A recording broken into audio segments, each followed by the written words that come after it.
good morning. As promised, today's show was inspired by a really good viewer. And by the way, I don't know if you noticed this, but Sam, your card that you gave me when we met in person is always on my desk and partially visible. I'll have to get something to stand it on, but it's always very close to my desk. So, when we talk about this show being prophetic, well, just a few weeks ago, Sam PM'd me and asked what I thought about real ID. You know, unlike the fake IDs, I guess all of us people in some states have that we've used for years to buy booze and cigarettes and get into bars and nightclubs and get on airplanes and all that good stuff. But that's not real ID, folks. It looks like it. We paid for it. We jumped through hoops. We stood in lines to get it renewed every 4 years. But no, it's not real ID. But it's prophetic because this weekend, this little card came to me in the mail, explaining to me that after October 1st, 2020, my ID will no longer be real. But the funny thing is, the only thing I can't do with my ID is get on a commercial airplane. Wow, I'm so depressed. Because let's face it, commercial travel by air is not fun. It can ruin your vacation. You get strip searched. You can't wear shoes. Basically, you go to the airport in your bikini and flip-flops, and you can't pack a real tube of toothpaste, a bottle of suntan oil, or a moisturizer, and I can't even take my Vicks Vapor Rub, which I need to sleep every night. I gotta wait till I get where I'm going. Because, that 3 ounces in a little Glad baggie rule, because someone might try to make a bomb out of Vicks Vapor Rub and suntan lotion or toothpaste. I don't know. So, Sam, this show's for you, baby. Real ID. Well, again, I don't know what the fuck it is. I don't know why my driver's license will buy me a box of wine and a carton of cigarettes, but it won't get me on an airplane. And let me just explain to all of you who actually do want to travel and enjoy traveling. Fuck the state. Don't give the state your time and your money and your personal information. It's easier to just get a passport. Okay? This is my advice. If you want to travel by commercial air, even though you are not leaving the United States, where you have been a resident your entire life, you are an American citizen. If you want to leave the state, just get the passport. It's so much freaking easier. First of all, 90% of it can be done online or at your local pharmacy. No, we're not buying drugs. We're getting our pictures taken. You go to the pharmacy to get a passport, Walgreens, CVS, you get your picture taken, you download the app online, and this is what you need for a passport, which means you can go anywhere in the world, okay? This is all you need. You need a birth certificate with a raised seal, proving you were born in the United States. Even if you don't live where you're getting your passport, if you have a birth certificate, you get a passport. You get a passport. You get a passport. And then you need a picture ID. Now, for me, that could be tricky, and I'll explain this in a minute, why my situation is different, and a lot of people of my gender, women, our situations are a little different. But here's the thing. You need your birth certificate for a passport. You need possibly your social security card. You just show up at the post office with your filled-in, downloaded form, your 2 pictures, you hand it over. Then you need a photo ID. That can be your driver's license, or, in my case, which is fortunate, it can be an expired passport. Now, I've got a few things going for me with the passport situation. The fact that I have never lived anywhere else as far as the United States government is concerned, except where I live right now. 54 years in the same address. Not to mention the fact that I own this house at this address. But I don't have to prove I own a house. I just have to prove that I basically was born in the United States. I have my social security number, and I've got my expired passport. Now, the reason I need the expired passport for photo ID is because I was stupid. And ladies, I gotta tell you the truth. When I got married, I was so freaking excited to no longer have to be Paula Klein.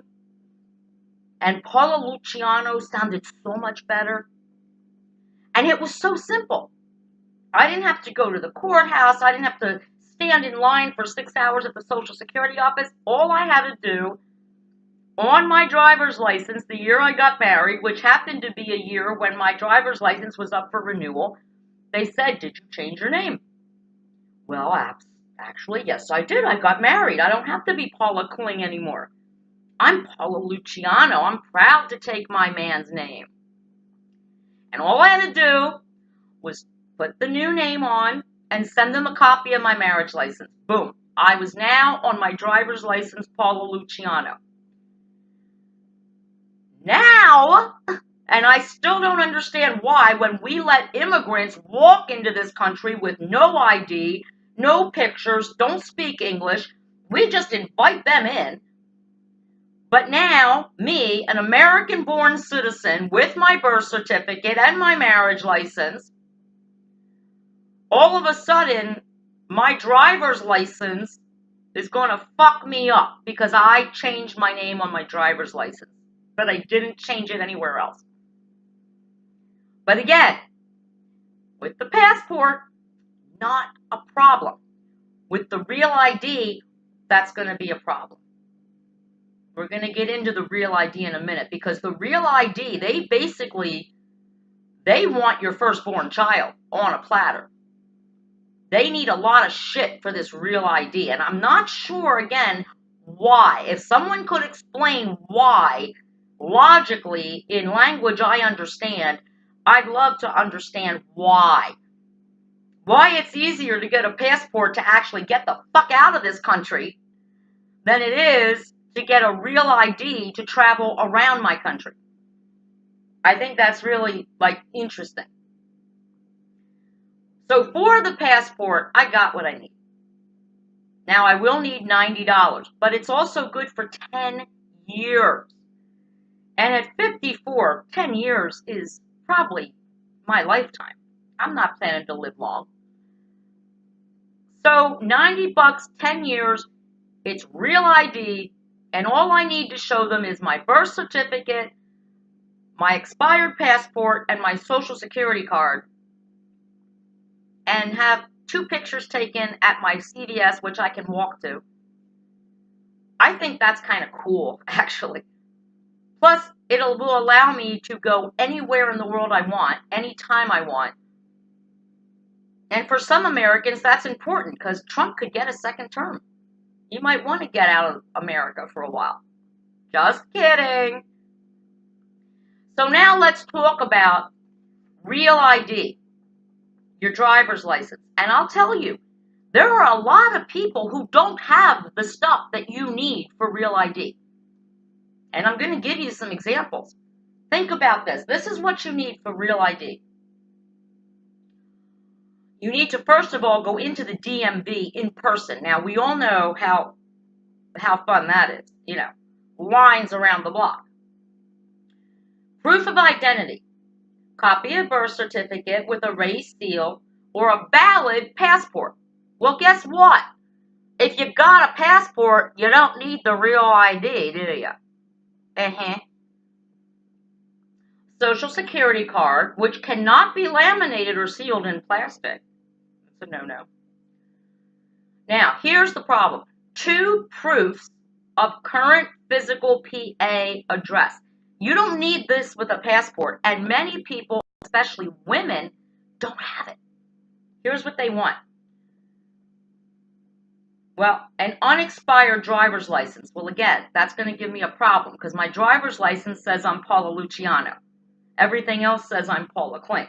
And I want the passport in Paula Klink. So the driver's license won't work.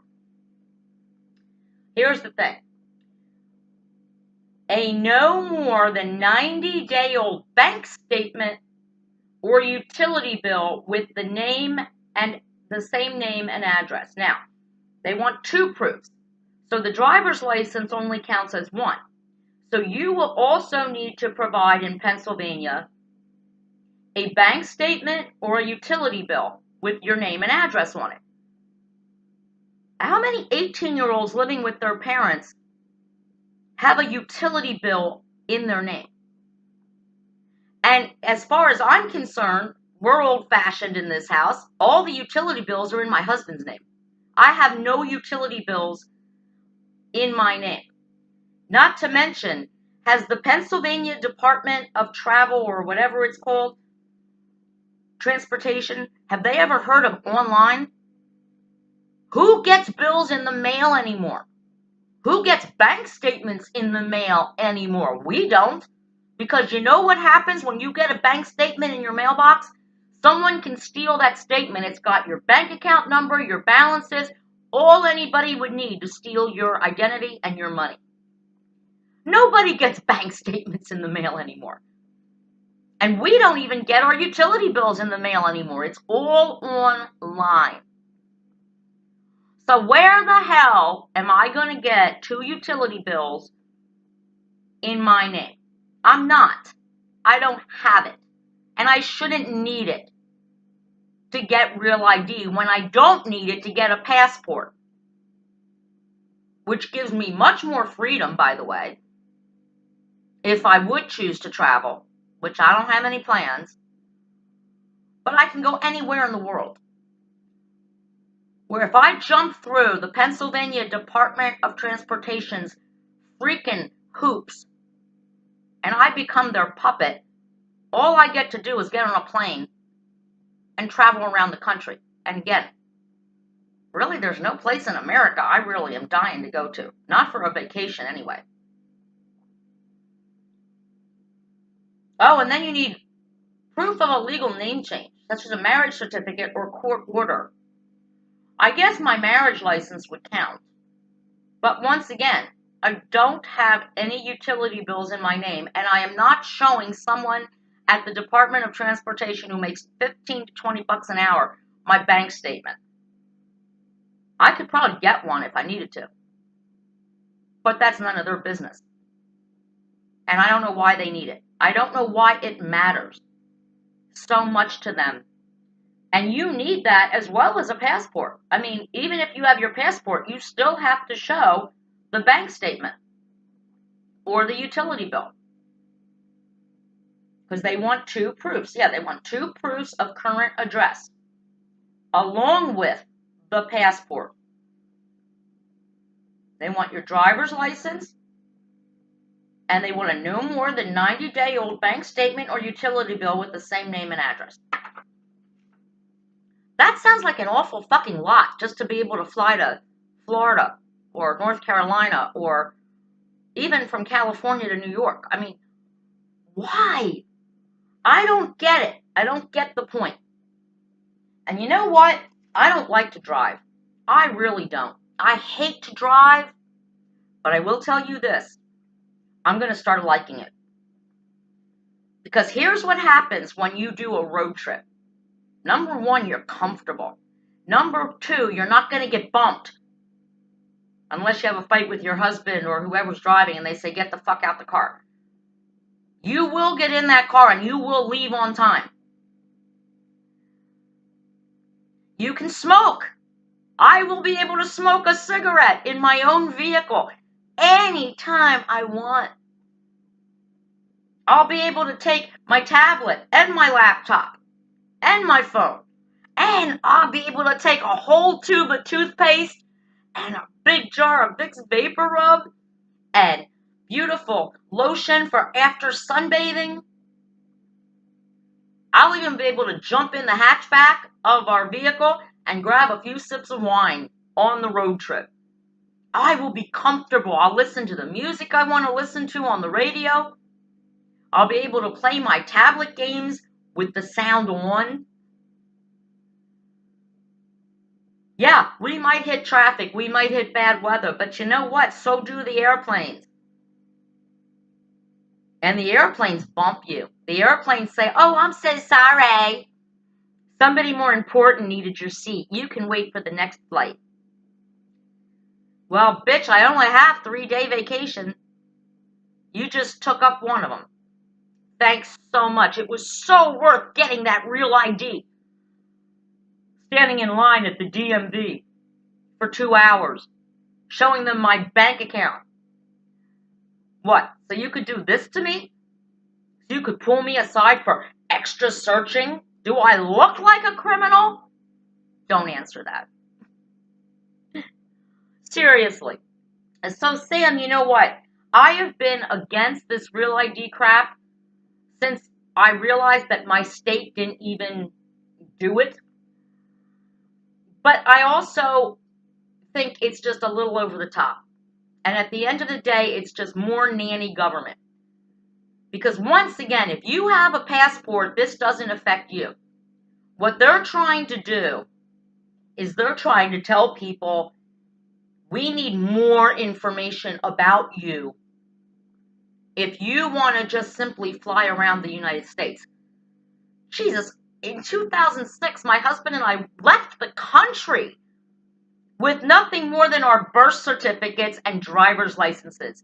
And I had to take my marriage license because the driver's license didn't match the birth certificate.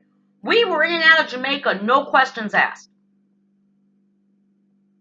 Now you can't even go to Jamaica without a passport. And I'll be honest with you, of all the places I've been in my life, because I traveled back when it was easy and fun to travel in the 90s. Oh, that was great. Hell, when I went to the Cayman Islands, we were allowed to smoke on the plane. It was awesome. Not to mention the free champagne. And I was in coach. I was not in first class. Free champagne and you could smoke. It was fabulous. But flying's not fun anymore. Flying's a pain in the ass. And they don't treat you like valued customers. They treat you like cattle. You get on if we say you get on. You don't get on if we say you don't get on. We and we alone can completely fuck up your vacation. And we don't care. We don't care. We love it, don't we? So no, I am not going to stand in lines at the DMV to get a real ID. I have an ID. I passed my driver's license when I was 16 years old. My address on that driver's license has not changed since the day it was issued to me when I was 16 years old, almost 40 years ago. I am a United States citizen. I have a birth certificate to prove it. I own this house, and I can prove that. But I shouldn't have to. Not when we are allowing illegal immigrants to walk, crawl, and climb and sneak into our country every day. And nobody asks for their ID, nobody asks for their birth certificates. We know nothing about these people, and yet they can travel all over our country. No questions asked. Is that right? No, it's not. And yet if I want to go visit my sissy in Florida, I gotta have a passport or a real ID? I might as well just get in the car and drive to fucking Florida. Yeah, it'll take me 2 weeks, the way I drive. But I'll get there, and I'll be smoking and stopping along the way and spending the night in a nice hotel and getting room service and having some cocktails and smoking some more. And I'll have my suntan lotion and my toothpaste and my Vicks Vapor Rub. And once I finally get there, yeah, I'll be tired. And I might stay for a month before I make the trek back north again. But at least I will be sane. I'll be sane. And I'll have all the comforts as I travel. Unlike airline travel, which used to be a luxury, people used to dress in their best Sunday clothes to get on a plane. Now you got to go on in your bikini and your flip-flops, or else you're going to get strip searched by someone who makes $7.50 an hour. Not fun. So Sam, thanks for the great idea, and I appreciate your concern because I'm concerned too. And just like anything else that we talk about, the more regulations you put on something, the more people will find a way around it. And I promise you, there will be people on your next flight in 2020 when this goes into effect nationwide. There'll be people on there who have fake real ID or fake passports under fake names. And you won't ever know it because you'll be the one that's pulled out of line to get the extra searches and all that, while the real criminals just board your plane with no questions asked. We'll be back tomorrow with another viewer-inspired show. Political Paula's out.